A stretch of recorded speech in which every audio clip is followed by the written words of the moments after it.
మా latest videos కోసం మా ఈ తెలుగు న్యూస్ ఛానల్ సబ్స్క్రైబ్ చేసి గంట సింబల్ యాక్టివేట్ చేసుకోండి. రేపే శివరాత్రి ఎంతో అరుదైన రోజు. ఎందుకంటే ఇది శ్రవణ నక్షత్రము శుక్రవారంతో కలిసి వచ్చింది. సేమ్ ఇలాంటి శివరాత్రి 349 సంవత్సరాల క్రితం వచ్చిందని, మళ్ళీ ఇప్పుడు వచ్చిందని శాస్త్ర పండితులు చెప్తూ ఉన్నారు.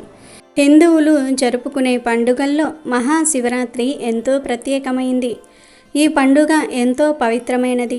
మాఘమాసంలో బహుళ చతుర్దశి నాడు మహాశివరాత్రి వస్తుంది. ఈరోజు శివుడికి ఎంతో ప్రత్యేకమైంది. ఈ రోజునే ఆ పరమేశ్వరుడు లింగ రూపంలో దర్శనమిచ్చాడని పురాణాలు పేర్కొంటున్నాయి. శివుడు లింగోద్భవమూర్తిగా అవతరించటం వెనుక ఒక పురాణ కథ ఉంది. ఒకసారి బ్రహ్మ విష్ణువుల మధ్య మాటా పెరిగి తమలో ఎవరు గొప్ప అని తెలుసుకోవాలనుకున్నారు. వీరి వాదన తారాస్థాయికి చేరింది. ఇద్దరిలో ఎవరూ తగ్గలేదు. ఇదంతా చూస్తున్న శివుడు వారికి తన శక్తిని చూపించాలని మాఘమాస చతుర్దశి నాడు ఇద్దరికీ మధ్య జ్యోతిర్లింగ రూపం దాల్చాడు. బ్రహ్మ విష్ణువులు లింగాకారంలో ఉన్న ఆ శివుని యొక్క ఆది అంతం తెలుసుకోవాలని విష్ణు వరాహ రూపం ధరించి అడుగు భాగాన్ని వెతుక్కుంటూ వెళ్ళాడు. మరోవైపు బ్రహ్మ హంసరూపాన్ని ధరించి ఆకాశమంతా తిరుగుతున్నాడు. కానీ వీరిద్దరూ ఎంత ప్రయత్నించినా ఆ లింగం యొక్క ఆది తుది తెలియక చివరికి ఇక లాభం లేదనుకుని ఇద్దరూ కలిసి శివుని వద్దకు వచ్చి, మేము నీ శక్తిని తెలుసుకోలేకపోతూ ఉన్నాము అని అడగగానే శివుడు వారిలో ఎవరు గొప్ప అనే వాదనను తగ్గించడానికి, నేను ఈ లింగాకారంగా అవతరించాల్సి వచ్చింది అని వారికి నిజరూపంతో వివరించి చెప్తాడు. దానితో బ్రహ్మ విష్ణువులు శివుడి ఆధిక్యతను గ్రహించి పూజించి కీర్తిస్తారు. ఆ రోజు మహాశివరాత్రి అయినదని పురాణ కథనం. ఈ మహాశివరాత్రి అనేది పరమేశ్వరుడికి ఎంతో ఇష్టమైన రోజు. అయితే ఈ మహాశివరాత్రి రోజు పొరపాటున కూడా కొన్ని తప్పులు చేయకూడదు. కాదని శివరాత్రి రోజు ఈ పనులు చేస్తే శివుడి ఆగ్రహానికి గురి అవుతారు. 7 తరాల వరకు వదలని ఘోర పాపం తగులుతుంది. విపరీతంగా కష్టాలు బాధలు వస్తాయి. ఇక ఆ తరువాత మిమ్మల్ని కాపాడటం ఎవరి తరం కాదు. ఇక మీరు జీవితాంతం ఏదో ఒక కష్టాన్ని అనుభవిస్తూనే ఉంటారు అని శాస్త్ర పండితులు చెప్తూ ఉన్నారు. మరి శివరాత్రి రోజు అస్సలు చేయకూడని ఆ తప్పు పనులు ఏమిటో ఇప్పుడు మనం ఈ వీడియోలో వివరంగా తెలుసుకుందాం. ఫ్రెండ్స్, అంతకన్నా ముందు శివుడి మీద భక్తి ఉన్న వారందరూ కూడా ఓం నమఃశివాయ అని కామెంట్ చేయండి. అలాగే ఈ వీడియోకి ఒక లైక్ కొట్టి మా ఛానల్ని సబ్స్క్రైబ్ చేసుకొని మాకు సపోర్ట్ చేయండి. శివుడు అభిషేక ప్రియుడు. శివుడికి కాసిన్ని నీరు పోసినా చాలు సంతోషంతో పొంగిపోతాడు. శివరాత్రి నాడు అందరూ వర్ణ, లింగ, జాతి, కుల భేదం లేకుండా శివుణ్ణి అర్చించటం వలన, నీటితో లేదా పాలతో అభిషేకించటం వలన సదాశివుని అనుగ్రహంతో జీవితానికి పట్టిన పీడ తొలగిపోతుంది. మహాశివుణ్ణి అభిషేకాలతో సంతృప్తిపరచటం వలన అనేక దోషాలు నశించి ఆయురారోగ్యాలు ధనధాన్యాలు సంప్రాప్తిస్తాయి. ఆ కుటుంబాలు తరతరాల పాటు సకల శుభాలతో అలలారుతూ ఉంటాయి. అంతేకాకుండా మోక్షానికి అవసరమైన అర్హతను ప్రసాదిస్తాయని పురాణాలు చెప్తూ ఉన్నాయి. అసలు శివుడికి అభిషేకం అంటే ఎందుకంత ఇష్టం అనే విషయం చాలామందికి తెలియదు. క్షీరసాగర మదన సమయంలో దేవతలు ఒకవైపు నుంచి, రాక్షసులు మరోవైపు నుంచి సముద్రాన్ని చిలుకుతూ ఉండగా ముందుగా ఆలాహలం పుట్టింది. ఆ ఆలాహలం సర్వాన్ని నాశనం చేస్తుంటే దేవతలకు రాక్షసులకు ఏం చేయాలో పాలుపోలేదు. వెంటనే దేవతలందరూ త్రిమూర్తుల్లో ఒకరైన పరమశివుడి వద్దకు వెళ్ళారు. క్షీరసాగర మదనంలో ముందుగా పుట్టిన దాన్ని అగ్రతాంబూలంగా స్వీకరించాలని దేవదానవులు ఆ శివుణ్ణి కోరుతారు. ముందుగా పుట్టింది ఆలాహలం అని గ్రహించిన శివుడు పక్కన ఉన్న పార్వతీదేవితో సేవించమంటావా అని అడుగుతాడు. సకల సృష్టిని కాపాడేందుకు మీరేం చేసినా నాకు సమ్మతమే అని ఆ గౌరీదేవి చెప్పటంతో శివుడు ఆలాహలం సేవించేందుకు ఒప్పుకుంటాడు. వెంటనే క్షీరసాగర మదనం వద్దకు వెళ్ళి ఆలాహలాన్ని తాగి కంఠంలోనే ఉంచుకుంటాడు. అందువల్లే శివుడు గరళకంఠుడు అయ్యాడు. కానీ గరళం శివునిలో విపరీతమైన వేడిని తాపాన్ని పుట్టించటం ప్రారంభించింది. దానిని తట్టుకోవటం శివుడి వల్ల కాలేదు. అందుకే క్షీరసాగర మదనంలో పుట్టిన చంద్రుడిని తీసుకుని తలపై పెట్టుకున్నాడు. అయినా వేడి తగ్గకపోవటం వల్ల గంగాదేవిని కూడా నెత్తిపై ఉంచుకున్నాడు. అయినా శివుడి తాపం తగ్గదు. ఆ తాపం తగ్గడానికి నిత్యం శివలింగాన్ని ప్రజలు అభిషేకిస్తూ తాపాన్ని తగ్గిస్తారు. అలా చేయటం వల్ల శివుడి ఇబ్బందిని తగ్గించవచ్చని భక్తుల నమ్మకం. ఇలా ఎవరైతే శివలింగంపై నీటిని లేదా ఇతర ద్రవ్యాలను పోస్తారో వారు శివుడికి హాయిని కలిగించిన వారవుతారు. అలాంటి వారిని ఆ పరమేశ్వరుడు ఎల్లవేళలా కాపాడుతూ భోగభాగ్యాలు కలిగిస్తాడు. అందుకే ఆ మహాశివుడికి ప్రతినిత్యము అభిషేకం చేస్తూ ఉంటారు. కాబట్టి మీరు కూడా శివరాత్రి రోజు శివుడికి అభిషేకం చేయండి. జన్మానుకో శివరాత్రి అనే నానుడి మనకు ఉంది. అంటే ఒక మనిషి 100 సంవత్సరాలు జీవిస్తే ఆ 100 సంవత్సరాల మానవ జన్మ సార్థకం కావాలంటే ఒక్క శివరాత్రి పరమేశ్వర ఆరాధన సక్రమంగా చేసి అర్చించి జాగరణ చేసి ఆ మహాశివుణ్ణి ధ్యానిస్తే జన్మ ధన్యమవుతుందని అర్థం. జన్మలో కేవలం ఒక్కసారి మహాశివరాత్రి రోజు ఉపవాసం జాగరణ చేసి మహాశివుడికి దగ్గరగా ఉంటేనే ఎంత పుణ్యం కలుగుతూ ఉందంటే ఎక్కువసార్లు మహాశివరాత్రి వ్రతాన్ని పాటిస్తే ఎంతటి పుణ్యం కలుగుతుందో మీరే అర్థం చేసుకోండి. ముక్తిని ప్రసాదించేది శివరాత్రి. మహాశివరాత్రి చాలా ప్రత్యేకమైనటువంటి రోజు. శివ ఆరాధనలో ఇంతకంటే గొప్ప రోజు లేదు. ఇంతటి గొప్ప శివరాత్రి వస్తుంది కాబట్టి ఆ రోజును సద్వినియోగం చేసుకోవాలి. మహాశివరాత్రి రోజు జగత్తంతా కూడా ఉపవాసం ఉండాలి. తప్పకుండా ఉపవాసం ఉండాల్సిందే. ఏమీ తినకుండా ఉండలేని వారు కొన్ని పాలు పండ్లు తీసుకుని ఉపవాసం ఉండాలి. కానీ భోజనం చేయకూడదు, టిఫిన్లు చేయకూడదు. ద్రవ పదార్థాలు మరియు వండనివి తినాలి. శివరాత్రి రోజు కొన్ని పనులను తప్పక చేయాల్సి ఉంటుంది. ప్రతి సంవత్సరం మాఘ బహుళ చతుర్దశి నాడు వచ్చే మహాశివరాత్రి అత్యంత ప్రాధాన్యం గల పర్వదినం. ఉపవాసం, శివార్చన, జాగరణ శివరాత్రి నాడు ఆచరించవలసిన ప్రధాన విధులు. శివుడు సమస్త జగత్తును దహించి వేసేందుకు సిద్ధమైన ఆలాహలాన్ని తన గొంతుకలో దాచుకున్న నీలకంఠుడు. మహాధర్మచారినికి తన శరీరంలో అర్ధభాగం ఇచ్చిన అర్ధనారీశ్వరుడు. తనని యముని బారి నుంచి రక్షించమని కోరిన భక్త మార్కండేయుని చిరంజీవిగా జీవించమని వరాన్ని ప్రసాదించిన భక్తజన బాంధవుడు. పరమేశ్వరుడి అనుగ్రహం లభించాలంటే మహాశివరాత్రి రోజున పూజ చేసుకోవడం ఉత్తమమైన మార్గం. శివ అను పదానికి మంగళకరం, శుభప్రదం అని అర్థం. కైలాసనాథుడైన శంకరుడు లింగంగా ఆవిర్భవించిన రోజునే మహాశివరాత్రిగా పరిగణించబడుతోంది. యావత్ ప్రపంచాన్ని నడిపించే ఆ ఈశ్వరుడే మాఘమాసం బహుళ చతుర్దశి రోజు అనంత భక్త కోటి కోసం శివలింగంగా ఆవిర్భవించాడని పురాణాలు చెప్తూ ఉన్నాయి. శివరాత్రి యొక్క మహత్యాన్ని చాటి చెప్పే కథ ఒకటి బాగా ప్రాచుర్యంలో ఉంది. వారణాసిలో ఉండే సుస్వరుడనే బోయవాడు ఒకరోజు అడవిలో తిరుగుతూ దారి తప్పిపోతాడు.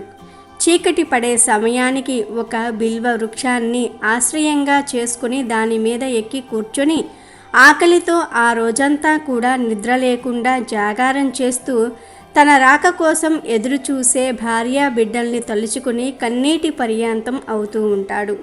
ఆ రాత్రి ఏం చెయ్యాలో ఎటు వెళ్ళాలో తోచక ఆలోచిస్తూ కొమ్మలకు ఉన్న ఆకుల్ని ఒక్కొక్కటిగా తుంచి కిందికి పడవేస్తాడు.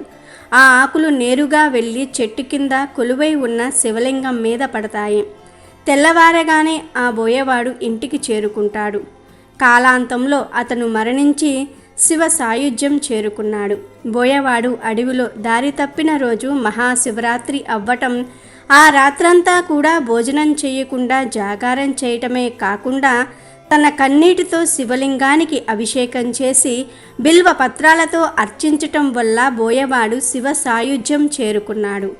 బోయవాడు శివరాత్రి మహత్యం గురించి తెలియకపోయినా యాదృచ్ఛికంగా జరిగిన పూజా ఫలాన్ని అతను మరణ అనంతరం పొందగలిగాడు. మహాశివరాత్రి రోజు ఉపవాసం, జాగరణ ఉండటం హిందువుల సాంప్రదాయం. ఉపవాసం ఉండే ముందు రోజు ఉపవాసం, మరుసటి రోజు మాంసాహారం, గుడ్డు మొదలైనవి తినకూడదు. మద్యపానం చేయకూడదు.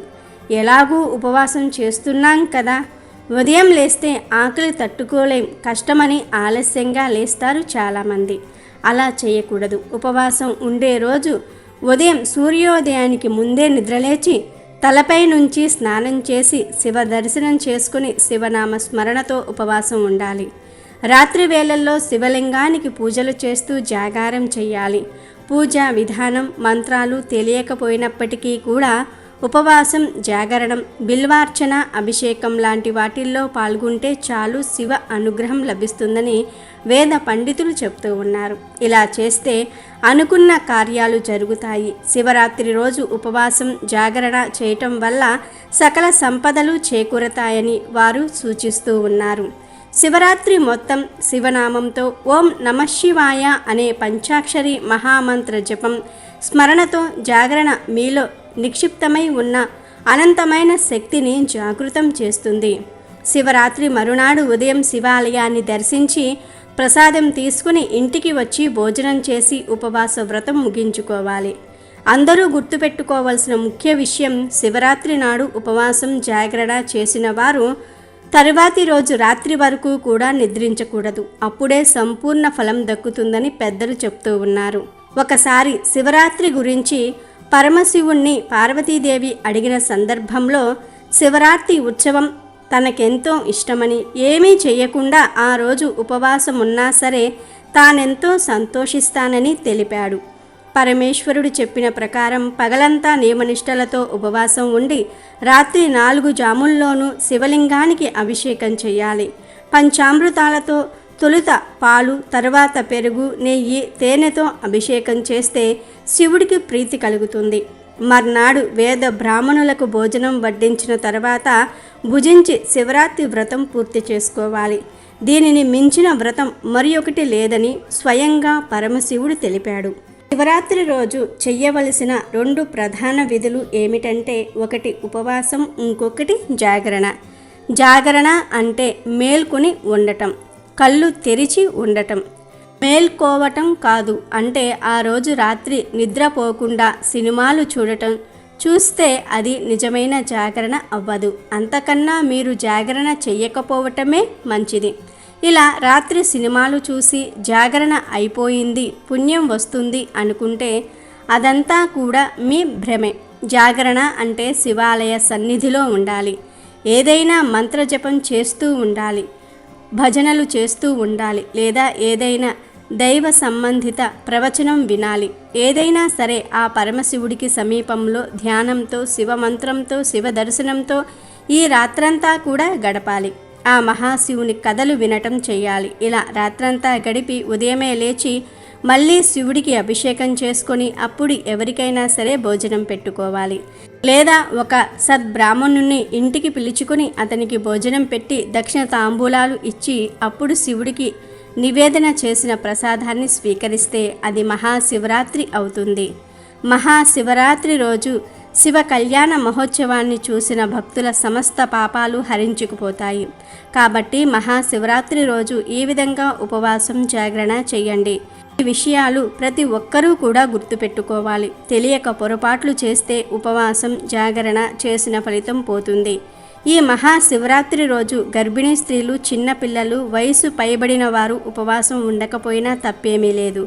కానీ ఈరోజు పొరపాటున కూడా మాంసాహారం తినకూడదు, మద్యం జోలికి పోకూడదు. అలాగే మహాశివరాత్రి పూజలు చేసేవారు ఉదయం సూర్యోదయానికి పూర్వమే నిద్రలేవాలి.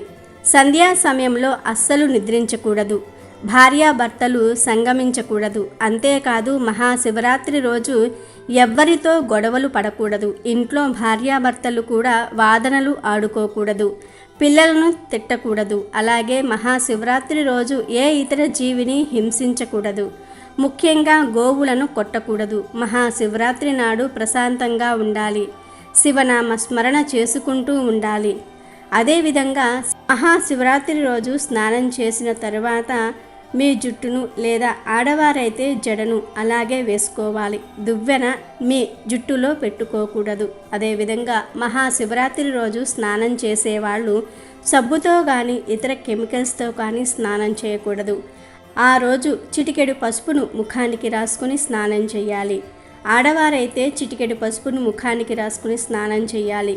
మగవారైతే చిటికెడు పసుపును నీళ్ళల్లో వేసుకుని స్నానం చేయాలి. అంతేగాని ఆ రోజు సబ్బుతో స్నానం చేయకూడదు. అలాగే ఈరోజు నెలసరిలో ఉన్న ఆడవారు అస్సలు పూజలు చేయకూడదు. చేస్తే పుణ్యం కాదు కదా, పాపం చుట్టుకుంటుంది. ఆ పాపం మిమ్మల్ని 7 తరాల వరకు వెంటాడుతూ ఉంటుంది. అలాగే శివరాత్రి రోజు శివలింగంపై ఎట్టి పరిస్థితుల్లోనూ కుంకుమ వేయకూడదు. కుంకుమను ఎప్పుడూ శివుడికి సమర్పించకూడదు. శివుడు చల్లదనాన్ని కోరుకుంటాడు కనుక వేడిని పుట్టించే కుంకుమను శివుడికి ఎప్పుడూ సమర్పించకూడదు. శివ పూజలో గంధము విభూదిని వాడాలి, కుంకుమను వాడవద్దు. అదేవిధంగా మహాశివరాత్రి రోజు చాలామంది బిల్వ దళాలతో శివుణ్ణి పూజిస్తారు. కానీ ఆ బిల్వ పత్రాలను శివరాత్రి రోజు కొయ్యకూడదు. శివుడికి కోపం వస్తుంది. శివరాత్రికి ముందు రోజే బిల్వ పత్రాలను కోసి తెచ్చుకోవాలి. అలాగే శివరాత్రి పూజలో శివుడికి ఎట్టి పరిస్థితుల్లోనూ కూడా సంపంగి పూలను కానీ తులసి ఆకులను కానీ సమర్పించకూడదు. లేనిపోని కష్టాలు వస్తాయి. ఇవే శివరాత్రి రోజు చేయకూడని పొరపాట్లు కనుక అందరూ గుర్తుపెట్టుకొని శివరాత్రి రోజు ఈ తప్పు పనులు చేయకుండా జాగ్రత్త పడండి. లేదంటే శివుడి ఆగ్రహానికి గురి అవుతారు. 7 తరాల ఘోర పాపం చుట్టుకుంటుంది. తర్వాత మిమ్మల్ని కాపాడటం ఎవ్వరి తరం కాదు. అమెజాన్లో బెస్ట్ డిస్కౌంట్స్ కోసం వీడియో డిస్క్రిప్షన్లో లింకు ఉంది, చూడండి. అలాగే మా టెలిగ్రామ్ ఛానల్ సబ్స్క్రైబ్ చేసుకోండి.